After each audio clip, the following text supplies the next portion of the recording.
And gentlemen, I'm going to have to interrupt our discussion because coming out to address the convention now, the Republican vice presidential nominee for the year 2016, another former member of Congress, a former broadcaster, now governor of Indiana, and many of us hope the next vice president of the United States, Governor Mike Pence.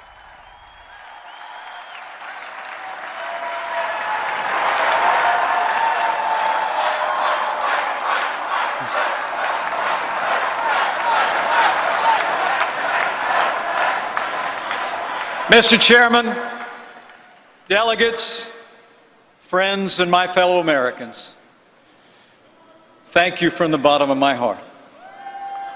I am deeply humbled by your confidence, and on behalf of my family, here and gone, I accept your nomination to run and serve as Vice President of the United States of America.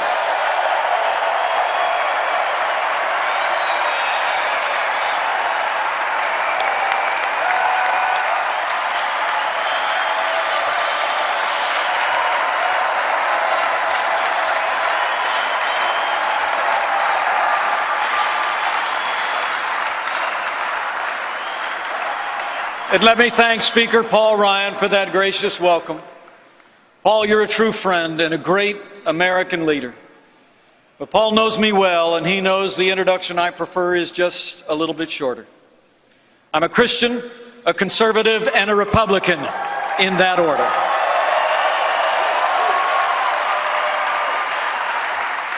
You know, I'm new to this campaign, and honestly, I never thought I'd be standing here. I thought I'd be spending this evening with all my friends from the great state of Indiana.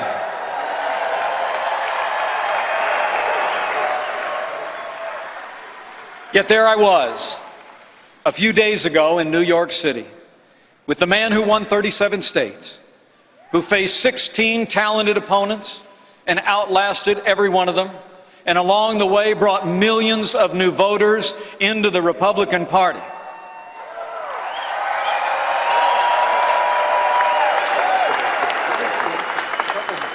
You know, he's a man known for a large personality, a colorful style, and lots of charisma, and so I guess he was just looking for some balance on the ticket.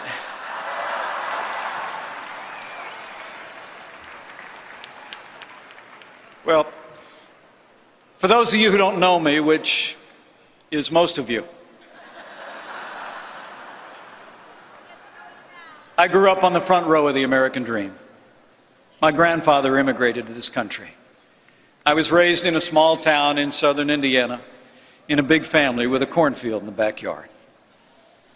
Although we weren't really a political family, the heroes of my youth were President John F. Kennedy and the Reverend Dr. Martin Luther King, Jr.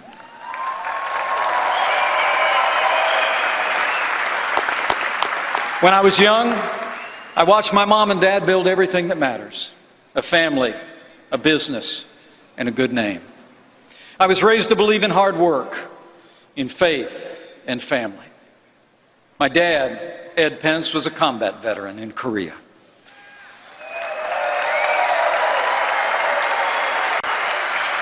Dad ran gas stations in our small town, and he was a great father.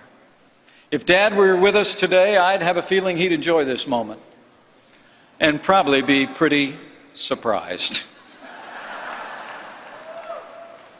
But it's such a joy for me to tell you that my mother is here.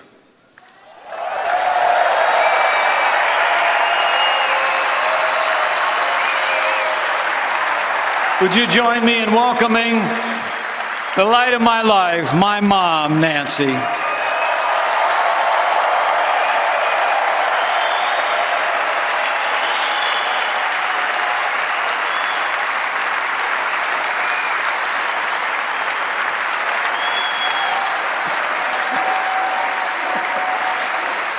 Nice.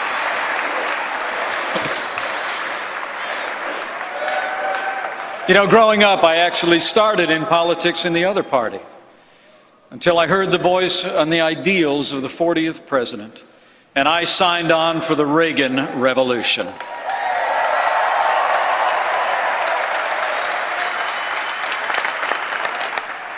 But the best thing that ever happened to me, even counting tonight, is that 31 years ago, I married the girl of my dreams, a school teacher, an artist. She is everything to me. Would you welcome my wonderful wife, Karen Pence?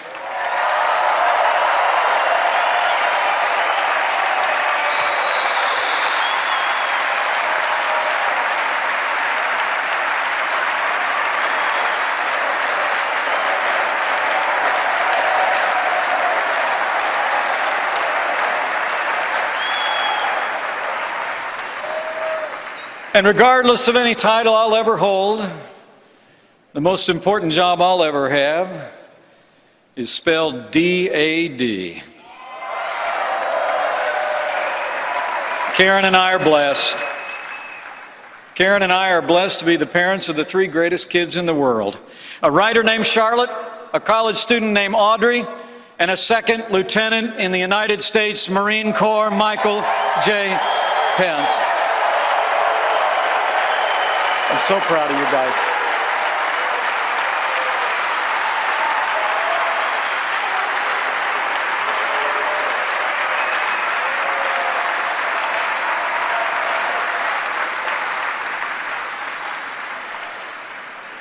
Now, if you know anything about Hoosiers, you know we love to suit up and compete. We play to win. That's why I joined this campaign in a heartbeat.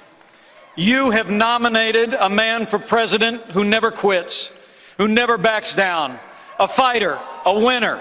Until now, he's had to do it all by himself against all odds. But this week, with this united party, he's got backup. And on November 8th, I know we will elect Donald Trump to be the 45th president of the United States of America.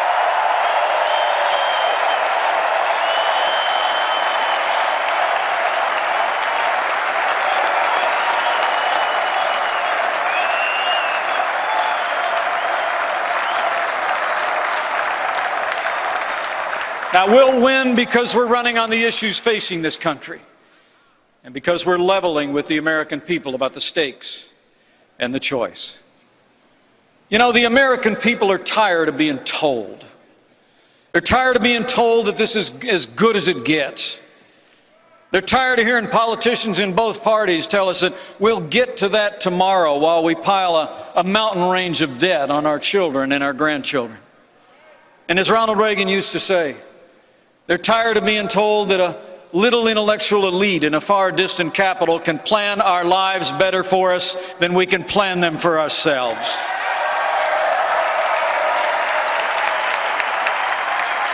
In the end,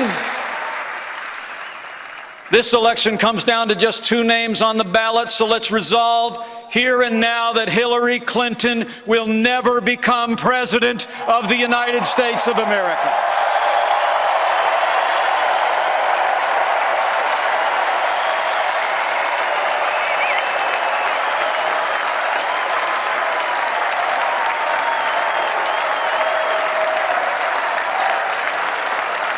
Now, Hillary Clinton essentially offers a third Obama term, and the role is perfect for her. She championed Obamacare because years earlier she had all but invented it. The national debt has nearly doubled in these 8 years, and her only answer is to keep borrowing and spending. And like the president, she thinks the path to a growing economy is more taxes, more regulation, and more government. Now, they tell us this economy is the best that we can do. It's nowhere near the best that we can do. It's just the best that they can do.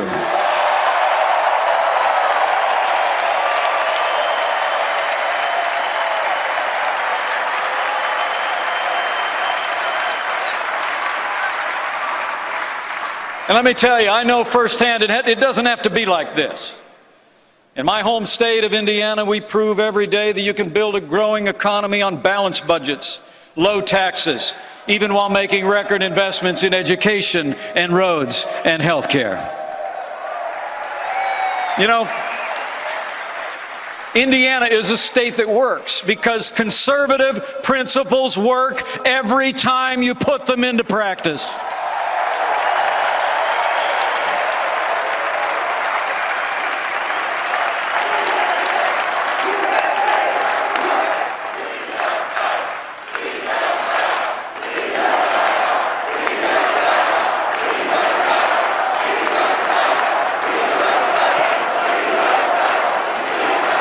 Now today, while the nation suffers under the weight of $19 trillion in national debt, we in Indiana have a $2 billion surplus, the highest credit rating in the nation, even though we've cut taxes every year since I became governor 4 years ago.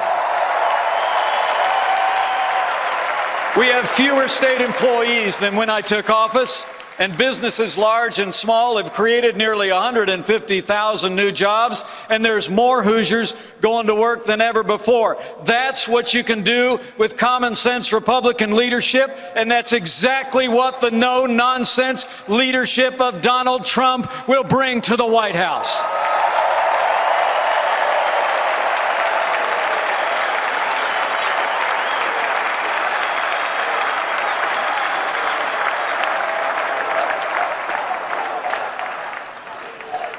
You know, Donald Trump gets it.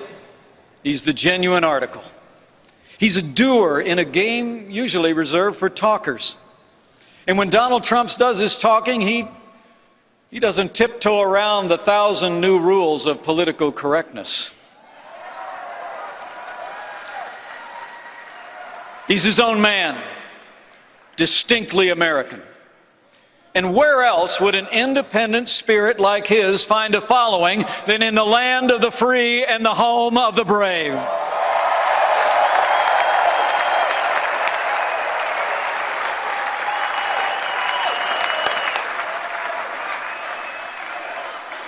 The funny thing is,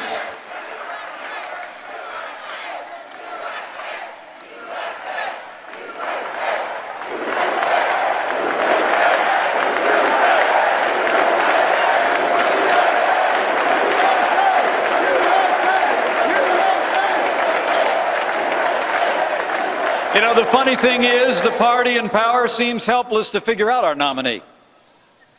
The media has the same problem.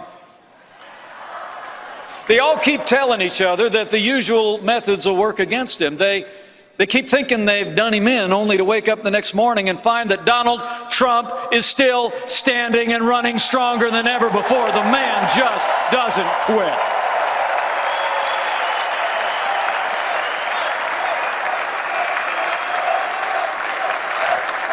He's tough. He perseveres. He's gone about as far as you can go in business, but he's never turned his back on the working men and women who make this country grow.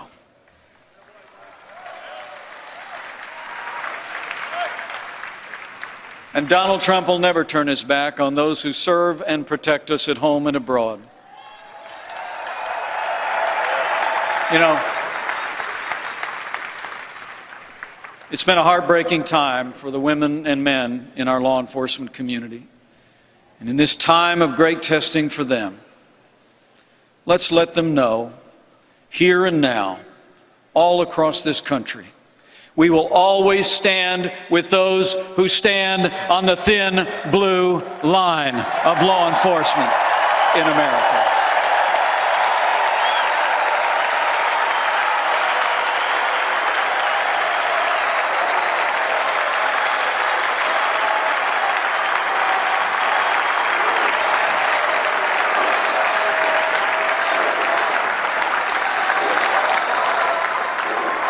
Now, you know, while Donald Trump was taking my measure as a possible running mate, I did some observing myself.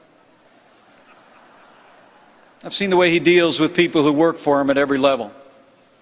And I've seen the way they feel about working for him.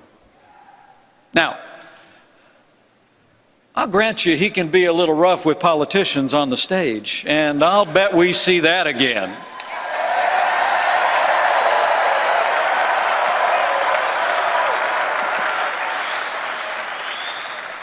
But I've seen this good man up close.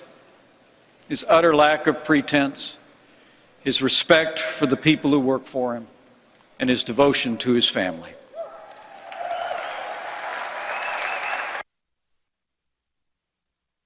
If you doubt what I'm saying, remember, as we say back home, you can't fake good kids. How about his amazing children? Aren't they something?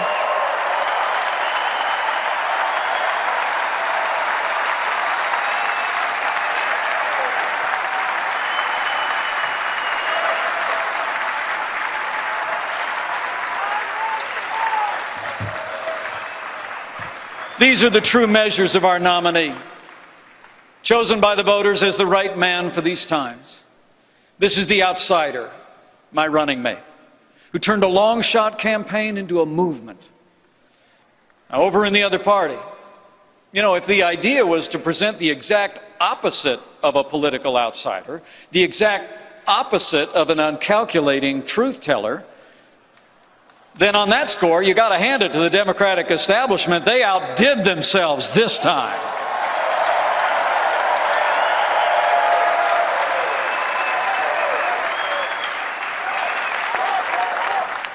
At the very moment when America is crying out for something new and different, the other party has answered with a stale agenda and the most predictable of names. People in both parties are restless for change, ready to break free of old patterns in Washington. And Democrats are about to anoint someone who represents everything this country is tired of.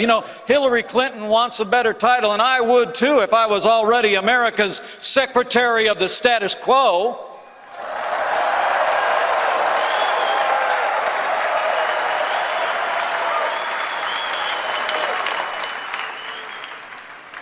The choice couldn't be more clear. Americans can elect someone who literally personifies the failed establishment in Washington, D.C., or we can choose a leader who will fight every day to make America great again. It's change versus status quo. And my fellow Republicans, when Donald Trump becomes President of the United States of America, the change will be huge.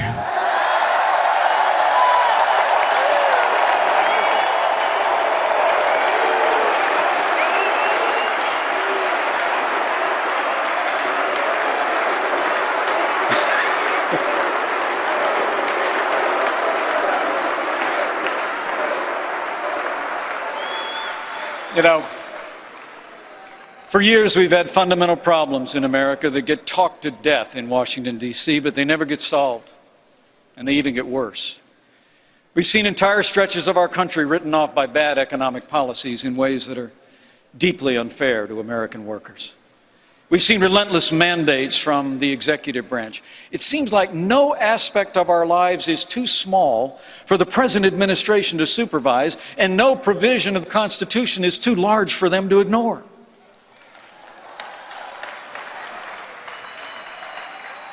Meanwhile, we've seen borders that go unrespected, a military that's been diminished, and promise after ringing promise to our veterans promptly forgotten. Then Donald Trump came along and started saying what practically everybody was thinking anyway, that our leaders need to be stronger. Under Donald Trump, our deals will be smarter. Our soldiers will have what they need, and our veterans will have what they earned. We will secure our borders, protect our nation. In all this, we will be more serious, and when we do, this nation will start winning again.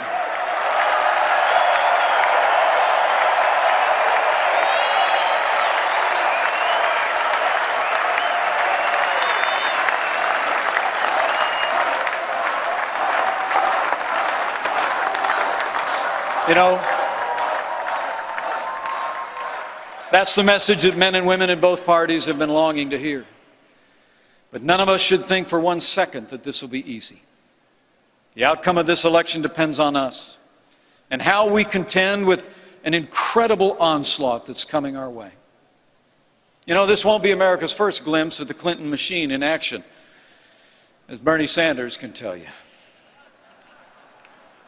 And this time around, she'll have the press doing half her work for her.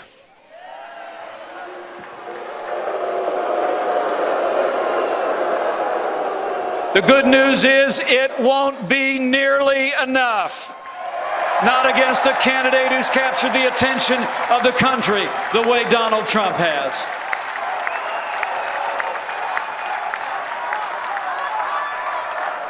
On issue by issue, he and I will take our case to the voters, pointing out the failures of the Obama-Clinton agenda and showing a better way. We will win the hearts and minds of the American people with an agenda for a stronger and more prosperous America.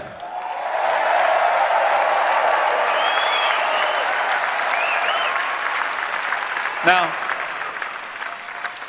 the establishment in Washington, D.C. thinks it's only a narrow range of voters who are giving Donald Trump a serious look. But I can tell you firsthand, there's a lot of Americans out there who feel like Democrat politicians have taken them for granted. It's union members who don't want a president who promises to put a lot of coal miners and coal companies out of business.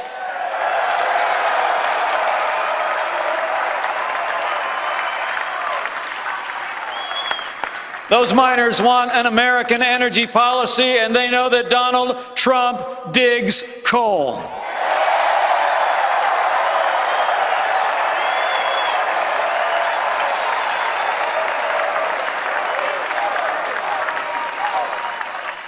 It's African Americans who remember generations of hollow promises about safe streets and better schools. And they know Donald Trump will fight for equal opportunity, and he loves educational choice.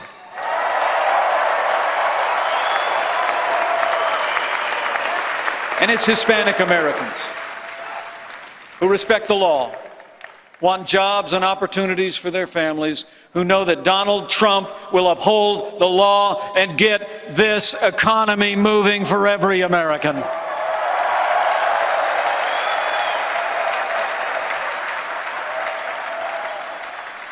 You know, the party of Lincoln was founded on equality of opportunity. And during these difficult days, it will be our party and our agenda that opens the doors for every American to succeed and prosper in this land.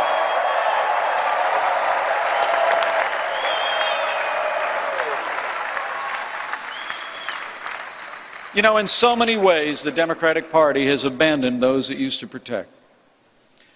Maybe they become too entrenched in power, so comfortable at times that they lose patience with the normal legislative process. It's so much simpler to impose their values by executive order or court action. And make no mistake about it, Hillary Clinton has some big ideas along those lines too.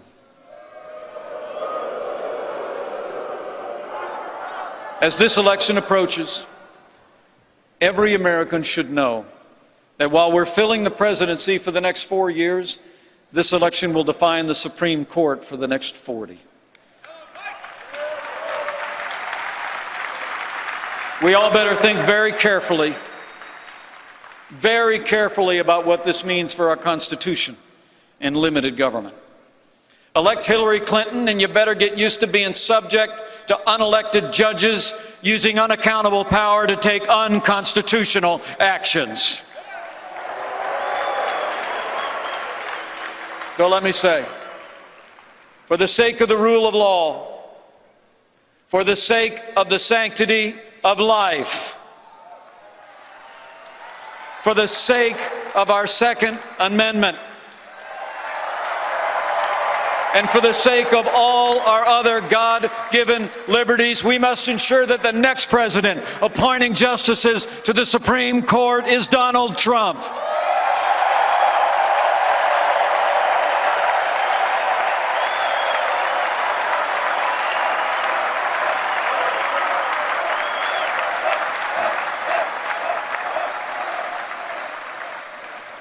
And Hillary Clinton's record on foreign affairs gets even worse. You know, it was Hillary Clinton who helped undo all the gains of the troop surge, a staggering failure of judgment that set ISIS on the loose. It was Hillary Clinton who instigated the president's disastrous agreement with the radical mullahs in Iran. And it was Hillary Clinton who left Americans in harm's way in Benghazi, and after 4 Americans fell, said, "What difference at this point does it make?"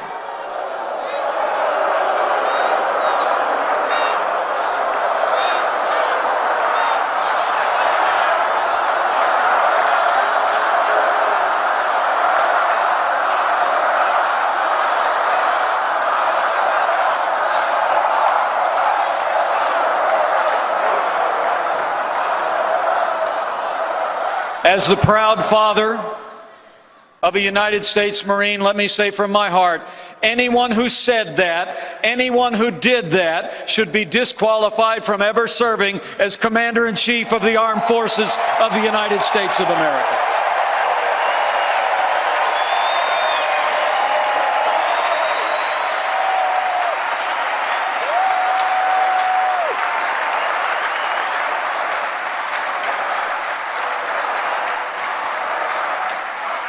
Seven and a half years of Barack Obama and Hillary Clinton's policies have weakened America's place in the world.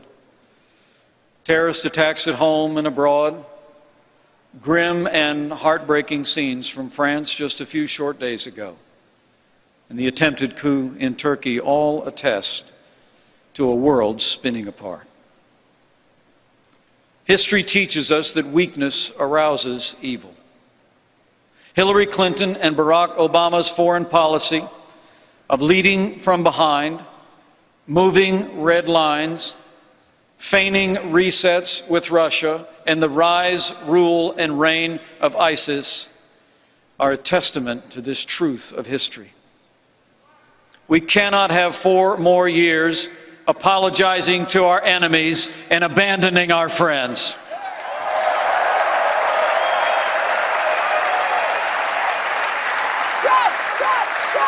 America needs to be strong for the world to be safe, and on the world stage, Donald Trump will lead from strength.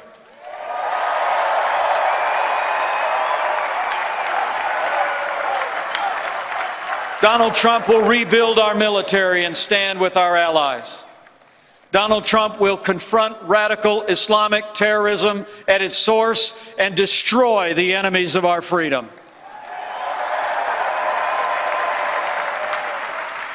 And if the world knows nothing else, it will know this: America stands with Israel.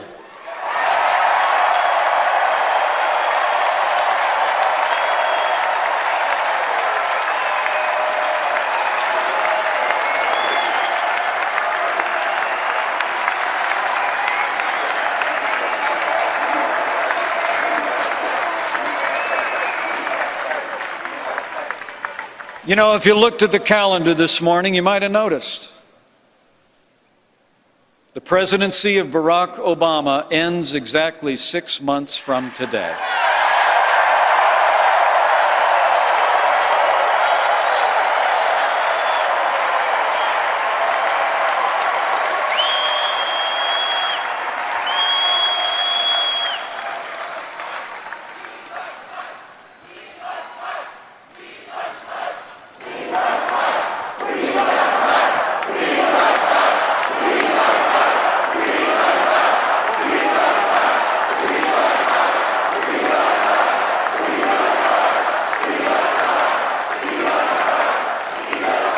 And this much is certain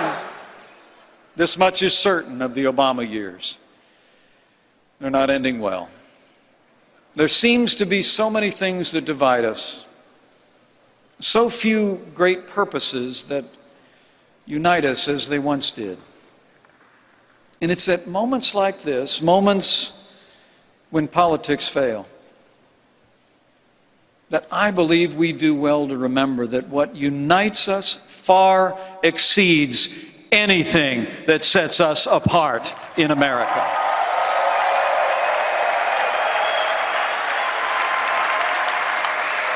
That we are, as we have always been, one nation, under God, indivisible, with liberty and justice for all.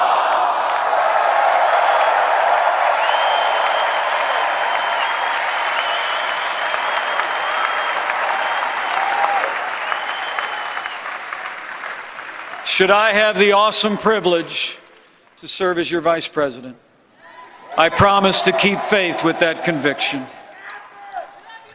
to pray daily for a wise and discerning heart for who is able to govern this great people of yours without it. My fellow Americans, I believe we have come to another rendezvous with destiny, and I have faith. Faith in the boundless capacity of the American people, and faith that God can still heal our land.